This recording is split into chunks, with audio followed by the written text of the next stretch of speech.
시우쟁이 경제교육은 엄마가 경제선생님이 돼서 우리 아이들에게 직접 실천할 수 있는 경제 개념을 알려주는 수업입니다. 어느 날 핸드폰으로 생활용품을 주문하고 있는데 5살 큰아이가 이걸 보고 나는 이거라며 아무렇지 않게 자기가 원하는 걸 고르는 거예요. 그래서 엄마 돈 없어 했더니 엄마 카드 있잖아 하면서 떼를 쓰는 거예요. 아직 어린 나이라 몰라서 이러겠지 하고 넘겼지만 사실 애가 돈을 너무 쉽게 생각하는 것 같아 걱정이 됩니다. 경제교육에 대해 어떻게 하면 좋을지 알려주세요. 아이에게 경제교육을 할 수 있는 나이가 있나요? 혹시 몇 살부터 경제교육을 시작하는 게 좋을까요? 경제교육은 어릴수록 좋은데요. 만 4세부터 시작을 하고요. 그때 시작할 때는 경제 용어나 이런 것보다는 그림책이나 경제 동화책을 통해서 아이들한테 인식시켜주는 게 좋아요. 네. 동화책의 내용을 따라가는 형식으로 취하는 게 아이한테 좀 경제교육을 더 쉽게 접할 수 있습니다. 네네. 그때 시작할 때는 화폐의 개념부터 알려주는 게 가장 좋아요. 경제 동화책 좀 전에 말씀하셨는데 네. 경제 동화책이 어떤 종류가 있고 어디 가면 이런 것들을 구할 수가 있어요? 오픈 어린이 경제 신문이라고요. 어린이 대상으로 하는 경제 신문이 있어요. 그 사이트나 그렇게 쳐보시면 거기에서 모든 많은 정보를 얻으실 수 있어요. 아, 네. 꿀팁이네요. 요즘은 카드를 주로 우리가 쓰니까 그 카드에 대한 거가 좀 개념이 필요한 것 같아요. 카드라고 하는 게 눈에 보이지 않기 때문에 더 크게 개념 설명을 해주기가 어려울 것 같아요. 카드를 어떻게 하면 아이들이 쉽게 이것도 돈이다 라고 하는 거를 설명해 줄 수 있는지. 유치원 아이들한테는 카드가 만능이라고 생각하더라고요.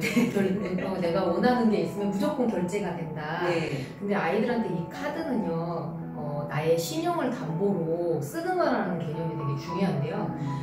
내가 돈을 넣어놨기 때문에 가능한 거다라는 인식이 시켜주는 게 좋아요. 무조건 그냥 긁어서 계속 나오는 뭐 산타 할아버지의 선물 상자, 뭐 선물 같은 게 아니라 엄마나 부모님이 직접적으로 돈을 해서 그래서 돈에 대해서 넣어놔서 그거에 나의 신용을 담보로 한 달 뒤에 갚는 돈이다라고 개념을 심어주는 게 좋다고. 그리고 또 한 가지 돈이라는 게 쉽게 그냥 생기는 게 아니거든요. 부모님께서 일을 하셔서 들어오는 돈이 생기는 거지 그냥 아무것도 아닌 상태에서 그냥 무한정 나오는 돈이 아니기 때문에 아이들한테도 어떤 대가를 했을 때 어떤 행위를 했을 때 이기는 것이 돈이다라고 얘기를 해주는데 그냥 무상으로 아이들한테 용돈을 주는 것보다는 어떤 행위를 했을 때 해서 주는 것이 기본적으로 아이들한테 개념이 형성되게 되는 거죠. 그냥 생기는 돈이 아니다. 어떤 일을 해야 된다라는 개념만 생겨주는 것도 저학년은 좋다고 생각합니다.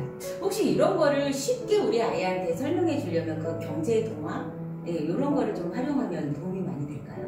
네. 그 초등 저학년 아이들 만날 때 보면요. 동화책을 읽거나 아니면 경제 관련 관심이 있는 아이들을 보면 대화의 수준이나 경제 용어에 대한 많이 갖고 있는 친구들이 있어요.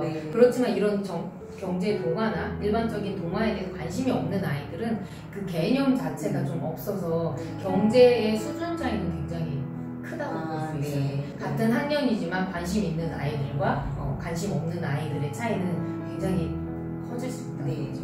카카오 채널을 통해서 그 질문 주신 이 어머니 때문에 저희들이 오늘 굉장히 중요한 거를 배우게 되네요. 사실 우리가 아이들 동화책을 사줄 때는 창작 동화랄지 뭐 그림 동화랄지 뭐 이런 일상 기본 생활에 대한 것만 주로 사주게 되는데 사실 오늘 경제 동화라고 하는 게 저 되게 센세이션하네요. 용돈 계약서 이거 굉장히 괜찮은데요. 구독, 좋아요. 많이 눌러주세요.